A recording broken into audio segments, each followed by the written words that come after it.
Welcome back to the channel, and today we have some more updates for Time Wonderland.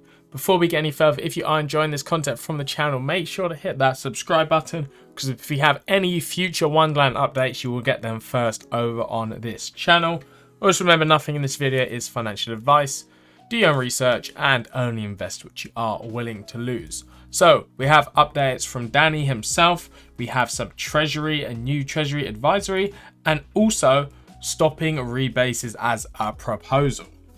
So we'll start off jumping into this DAO discussion for the Treasury Advisor Yield Chat. So post from Yield Chat, Treasury Advisor, here we have: in order to reduce the regulatory liabilities, it was agreed by myself and the team that an advisory role would be appropriate for Wonderland's Treasury, rather than serving the role of TM, Treasury Manager.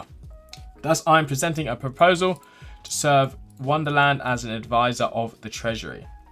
While the titles may be different, my commitment to working for just as hard for Wonderland's Treasury and driving value for Wmemo holders remains steadfast.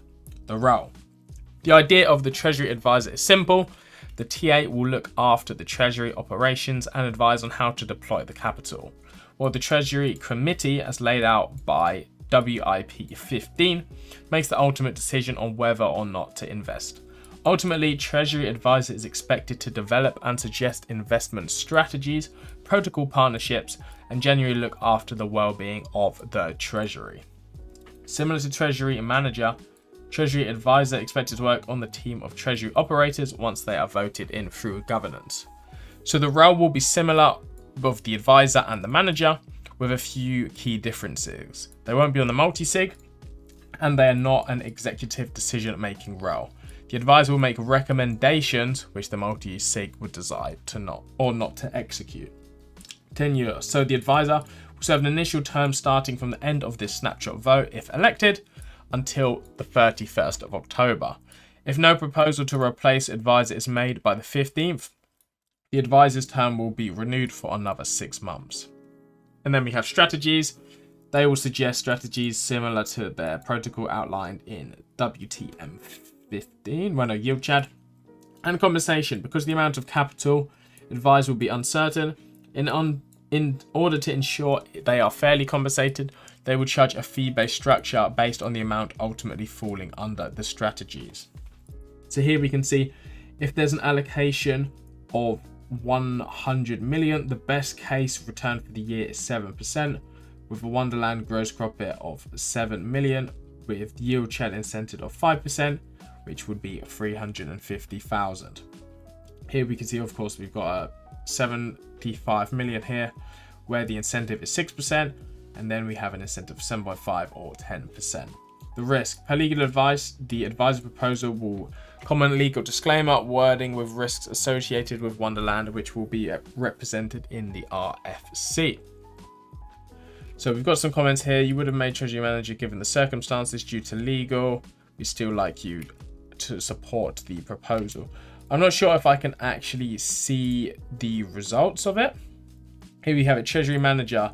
It was closed to appoint him as the Treasury Manager with a 99%. So there you go. People were very supportive over this. Let me know your thoughts on the Treasury Manager. However, that isn't the main thing to look at here.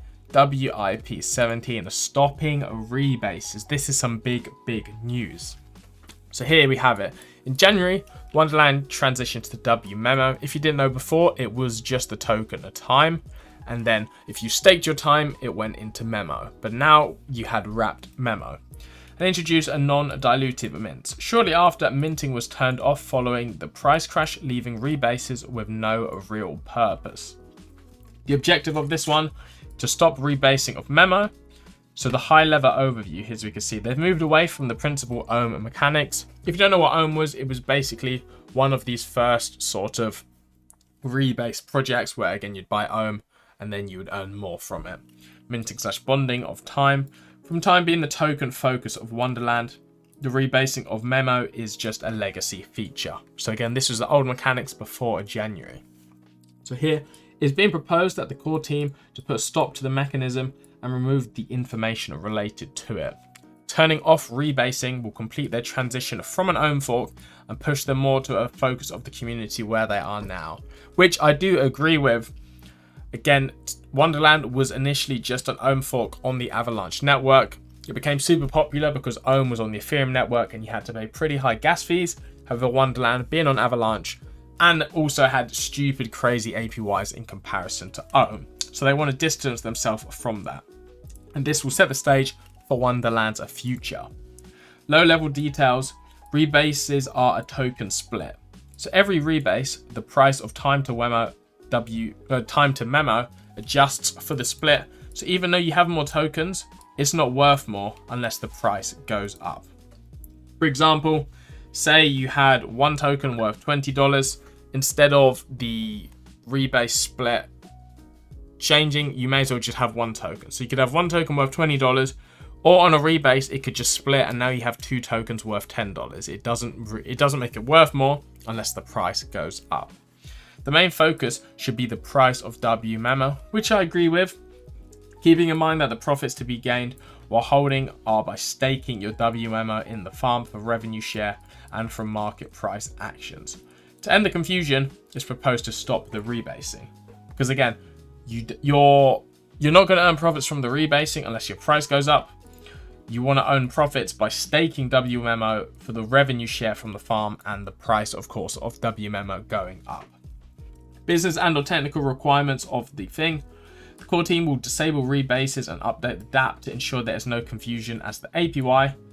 Next reward amount / yield ROI 5 per day will be obsolete. Users will still be able to stake time, but not able to unstake. Users should be wrapping their memo and use Wmemo instead. And of course, we have the vote. Yes, stop rebases, make no changes. Our top vote with 61,000 times said yes, stop. We've got 2 votes for no, and this is very, very close. As we can see, it's 54% to 46% pretty much of stop rebasing to no changes. Again, it's looking like they will be stopping the rebases, which, in my opinion, I would vote yes to stop rebasing because it, again, would distance Wonderland from being an Ohm fork, and also, instead of just having rebasing to get tokens, but they're not worth as much, you may as well actually incentivize holding the token and getting rewards from the farming and also price action going up. So yeah, this was a big bit of news here, stopping rebases. Again, let me know your thoughts down below. And last thing, Danny's been tweeting a little bit. There was a little thread yesterday about Popsicle, but I don't really mind about that. We had 3 hours ago. Time, I don't know if it's a pun, but it probably is. Time to start pushing products again like last year. I've not ran out of ideas. In fact, we've been building all this time. I reckon it's a double pun on time, but it looks like they've been building on stuff, so it just depends on what's going to be happening. And then he tweeted again straight after that. With Wonderland, we've been working on restructuring the governance framework, treasury management framework, and full rebranding. I'm sure it's still going to be called Wonderland because that's names like pretty big in the space, but who knows? New a token too to allow a smooth transition into building utility for it. So by the looks of it, time token is done. Well, they want people to get memo for Wmemo anyway if they're stopping the rebasing, and if they're restructuring it, rebranding, and bringing a new token, does that mean we'll still be like, will time be obsolete? Will you get their new token by swapping time into it? A lot of questions up in the air. Again, as soon as these details come out, I will let you guys know on this channel. So make sure to hit that subscribe button down below. But yeah, let me know your thoughts. And yeah, we'll wait to see Danny's next update about this. Because yeah, full new brand, rebranding, and a new token. Is it a completely new project? Are they going to restructure absolutely everything? Who knows? But it'll be interesting. So thank you guys for watching. I hope you did enjoy this one. Let me know your thoughts down below. And I'll see you guys in my next one.